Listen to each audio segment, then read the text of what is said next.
Live from Utah's first TV station, ABC4 News celebrates 75 years. Hello, I'm Sarah Murphy. Thanks for joining us this evening for ABC4 News at 10. Now tonight we have live team coverage of the tail end of the NBA All-Star Weekend. Jillian Smuckler keeping it close to home with a local look on a very familiar face. And later Dana Green has the highlights from the big game. But first, the 2023 NBA All-Star Weekend is now in the books. The game wrapping up just about an hour ago at Vivint Arena. ABC4's Rick Aaron spoke to some fans leaving the game. He joins us live right now from outside the arena with reaction. Rick? Sarah, I'll tell you what, they certainly were not disappointed. Fans from here in the state of Utah and really from around the world came here for this game, and they got to see a number of spectacular performances as the All-Stars shined bright. The 20,000 or so people lucky enough to be inside the building tonight were treated to pregame performances by Post Malone and rapper 21 Savage. Then they got to see a savage performance by the Boston Celtics Jason Tatum, who broke the NBA All-Star Game scoring record with 55 points for Team Giannis. They also got to see former Jazz star Donovan Mitchell adding 40 points for Team Giannis, and former Weber State standout Damian Lillard scoring 26 points, including the game-ending three-pointer. I asked some fans for their favorite memory of the night. I would say the coolest moment for me was the Jaylen Brown and Jason Tatum, kind of the dueling that they were doing, the two teammates. Yeah, Tatum with an All-Star Game record, 55 points tonight. Yeah, it was pretty incredible. He put on a show, that's for sure. He was lighting it up from three. Yeah. What's going to stand out in your memory from tonight's performance? The way they changed it, how they did the draft. That was the first time they done the draft, how they picked the teams. I like that better than how they usually do it. Yeah. Yeah. A lot of great performances out there tonight. You know, Jason Tatum, All-Star record, 55 points. What did you think of his performance? He did good, but I really thought that the home guy from Utah, Markkanen, I thought he was going to do a little bit better than he done. Yeah. I was looking for him to win the MVP. So many great moments out here tonight. The co-MVPs of the 1993 All-Star Game, John Stockton and Karl Malone, were in attendance for this one. And a very emotional moment as Kobe Bryant's widow, Vanessa, presented an award to former Laker Pau Gasol. Reporting live outside of Vivint Arena, Rick Aaron, ABC4 News. All right, thank you, Rick. Now, while the NBA All-Star Game has come and gone, it's giving some Utah Jazz fans hope for the team's future. ABC4's Jillian Smuckler joins us live from Vivint Arena. Now, Jillian, today we've heard a lot about Lauri Markkanen, and I guess with all these big athletes, why are fans so excited about Markkanen's performance specifically? Well, Sarah, Utah Jazz fans, they didn't know if they'd have an All-Star playing in the game after Donovan Mitchell and Rudy Gobert were traded. So when Lauri Markkanen was selected and showed up and played the way he did tonight, despite being picked last, mind you, by Team Giannis, Utah Jazz fans were pleasantly surprised. Finally gotten the All-Star. Third time's a charm. Lauri Markkanen is the only player on the Utah Jazz chosen to play in the NBA All-Star Game. When the game was announced, expected to have at least one Jazz player on that stage. So to actually have that come to fruition is really cool for the city. This is the first time Markkanen has been selected to play with the best basketball players in the world.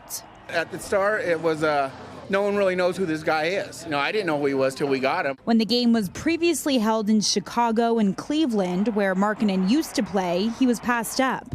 So being chosen to play this time around means a lot to him.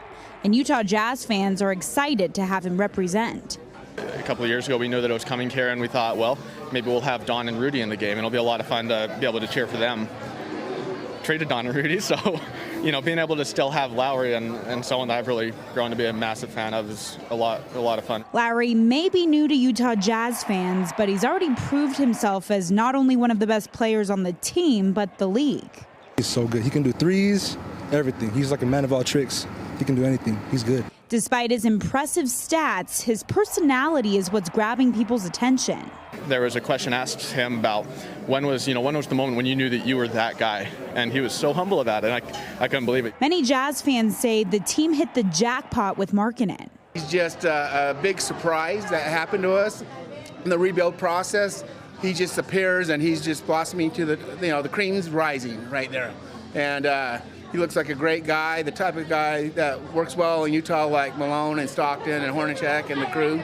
So he's a perfect fit. Not only did he come as a surprise to many, I think it's crazy, and it's really just kind of fun to watch, especially when expectations were low this season. So it just makes it a lot more fulfilling, and it keeps the excitement going around the city, especially with the All-Star game coming to town. But he's giving many Jazz fans hope for the team's future. He's amazing for us. Like, without him, we wouldn't be where we are right now. He's good. He's top 10 in the league right now. Markkanen is Salt Lake City's All-Star both on and off the court. So Markkanen, of course, was on Team Giannis, which won the All-Star game this year. They handed LeBron his first loss as an All-Star game team captain, and they managed to raise $550,000 for an organization right here in Utah that helps foster kids. Overall, I'd say a pretty good night for Utah Jazz fans and a great night to be a Utahn. Back to you, Sarah.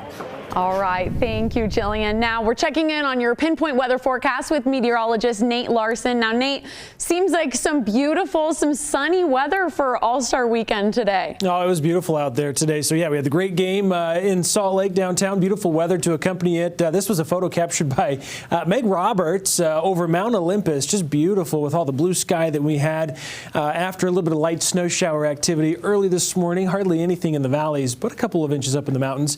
It turned out to be a gorgeous day. Also the sunset from Meg. This is from Salt Lake City overlooking off towards the west. You can see a little bit of the lake there at the bottom of the screen. Loved all the color that we saw. We have a few more photos that were sent in. Lots of folks jumping in and sending in their scenic photos of the beautiful Wasatch Range and, of course, the sunset this evening. Almanac for today, we did hit 47. It's a pretty average day, feeling a little more like spring outside. It was a nice taste of it, at least this weekend, where we hit 47 overnight lows, near average as well. No precipitation really reported at the airport, just a dusting or a trace of snow. We do have another weak storm system increasing over the area tonight, clipping our northern mountain areas. Might bring a little bit of a rain snow shower early tomorrow morning across the valleys, but it should clear out pretty quickly. A larger system will follow this one, move in on Tuesday. In fact, it'll start as rain, change over to snow. President's Day forecast in about 46 in Salt Lake. Again, a slight chance in the morning. Southeast winds 5 to 10 miles an hour. St. George, another gorgeous day. 62 degrees for the high down south. Strong winds down south. This is ahead of that next storm system that begin Tuesday through Wednesday. We'll break down more of the forecast. It's going to be an active one coming up in just a few minutes. Sarah? A man in Murray has been arrested after police say he locked his girlfriend in a storage unit that caught fire, killing her and a dog. ABC4's Annika John spoke with witnesses at the scene and joins us live in Murray with the latest. Annika? That's right, Sarah. So 30-year-old Alexander Mordell is facing charges of negligent homicide and kidnapping after last night's events. Murray City Fire responded to a fire around 4:45 p.m. yesterday evening at the Cube Smart storage units. 6 units were on fire and 1 woman and 1 dog were trapped inside one of the units. Both were pronounced dead on scene. What happened last night is that we were just working and then we saw smoke started coming up right over here at the storage lockers. According to police, they arrested Alexander Wardell after he stated he locked the woman inside the storage unit. He claimed that she was his girlfriend and that he had put a lock on the door before leaving the area on foot. While Wardell left the area, the unit caught on fire. We couldn't really tell where the flames were coming from. We just saw all the smoke coming up from the one storage unit and starting it to spread up to I think 5 or 6 storage units caught on fire. Because of the lock on the door, the girlfriend was unable to escape. Police said that the door remained closed until firefighters arrived and were able to open it. According to employees at the Shiny Shell Car Wash, who had a direct line of sight to the fire,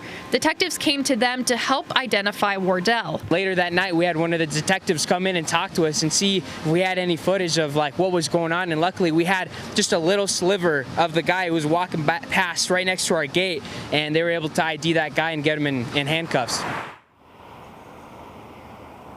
While speaking to the employees at the Shiny Shell Car Wash, I asked them if they were able to hear anything before the fire. However, they told me that due to the loudness of the car wash and the music that they played, they couldn't hear anything and didn't realize anything was wrong until they saw the smoke. Wardell is currently booked in the Salt Lake County Jail. We'll continue to update this story on air and online as we continue to learn more. Reporting live from Murray, Annika Johns, ABC4 News. All right, thank you, Annika. Now in Grand County, the sheriff's office is sharing the news over social media that they seized over 20 pounds of illegal drugs. Check out this photo they posted earlier today. They say it shows 17 pounds of meth and 10 pounds of marijuana. The office says this was the result of their relentless pursuit of keeping drugs off the streets. Now, they haven't released the identity of the people who had these drugs in their possession, but they say they're still investigating. We turn now to the outpouring of support for former President Jimmy Carter after the 39th president's charity, the Carter Center, announced that he's beginning at-home hospice care. Carter, who's 98 right now, is the oldest ever former commander-in-chief. He served one term as president from 1977 to 1981. Here's ABC's Faith Abube. Tonight, an overwhelming show of support for America's longest living president after Jimmy Carter's foundation revealed the 98-year-old is terminally ill. Members of the Maranatha Baptist Church in Carter's hometown of Plains, Georgia, lifting up the man they affectionately call Uncle Jimmy in prayer. We do lift the Carter family, Lord, to you. Lord, especially Mrs. Carter. For decades, Carter taught Sunday school lessons here. We don't have anything to dread after death. Until his declining health kept him from the podium. Well wishes have been pouring in from lawmakers, dignitaries, and everyday people since the Carter Center announced yesterday that after a series of short hospital stays, the 39th president has decided to spend his remaining time at home with his family and receive hospice care instead of additional medical intervention. Generally speaking, someone may choose hospice care for themselves or a family member if they have 6 months or less to live and are moving away from traditional medical treatment to instead focus on care, comfort, and quality of life. Carter has suffered many medical setbacks, including a cancer diagnosis in 2015. He suffered multiple falls and underwent hip surgery in 2019. They took 14 stitches in my forehead, and my eye's black, as you notice. But I had a #1 priority, and that was to come to Nashville to build houses. But even through his health battles, Carter seen here giving back at a Habitat for Humanity build. His charitable work with the organization, humanitarian and international peace efforts, helping cement his legacy, even outshining his years as president.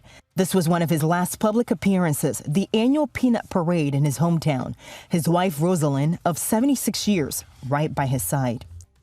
President Biden and the First Lady in a tweet Sunday afternoon sending their prayers and love to Jimmy Carter and his wife.